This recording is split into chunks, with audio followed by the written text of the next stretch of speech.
آج ایک بندہ چوری کرتا ہے، ڈاکے مارتا ہے، ظلم کرتا ہے، جور و تعدی کے بازار کو گرم رکھتا ہے، اپنی طاقت کے بل بوتے پر، اقتدار کے بل بوتے پر، اپنی اثر و رسوخ کے بل بوتے پر، اپنے منصب کے بل بوتے پر وہ کمزور کو دبا لیتا ہے، غریب کی گردن مروڑ دیتا ہے، غریب اس کے سامنے بات نہیں کر سکتا، اور ساری زندگی وہ ڈاکو، وہ چور، وہ بدماش، وہ غنڈا، وہ اشتہاری دندناتا رہتا ہے، اور اس کو نہ کوئی عدالت پکڑتی ہے اور نہ قانون اس کی گرفت کر سکتا ہے، اور نہ بستی میں، محلے میں، گلی میں اس کے سامنے کوئی آواز اٹھا سکتا ہے،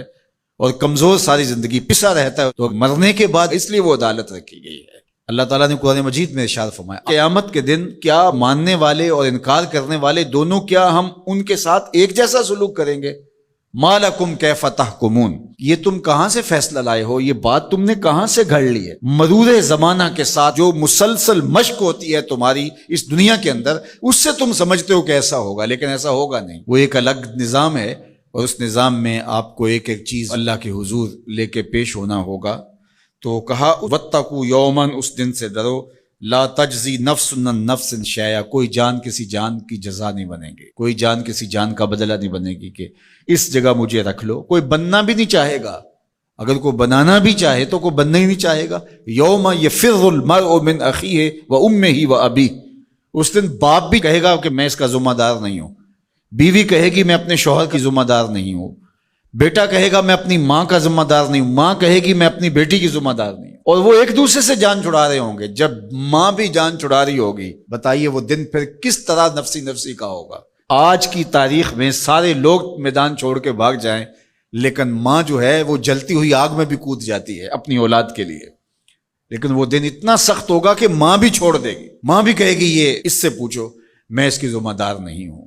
اللہ اکبر۔ تو کہا وہ دن آنے والا ہے، آج تم نے دنیا کے اس رویے سے اور اس طرز زندگی سے، اور جو تم زندگی گزارتے ہو اس سے تم نے یہ نتیجہ نکال لیا ہے کہ آخرت میں بھی ایسے ہی چلے گا،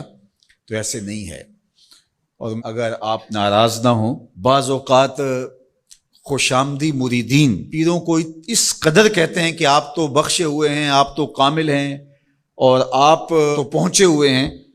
اور وہ سن سن کے بچپن سے جب آنکھ کھولتا ہے وہ شہزادہ آغوش مادر سے جب نکل کے وہ خانقاہ کے ماحول میں آتا ہے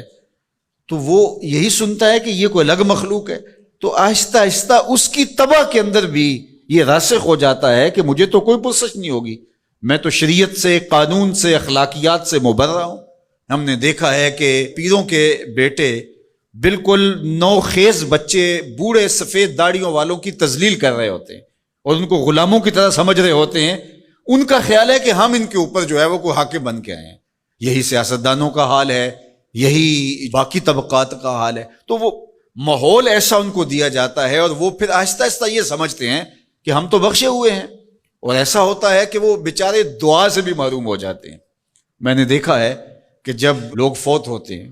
تو بالخصوص جو اس طرح کا ماحول ہوتا ہے وہاں، تو وہاں پیر صاحب کے لیے مغفرت کی دعا نہیں کی جاتی، ان کے وسیلے سے اپنے لیے دعا کی جاتی ہے۔ تو یار کیسی محرومی ہے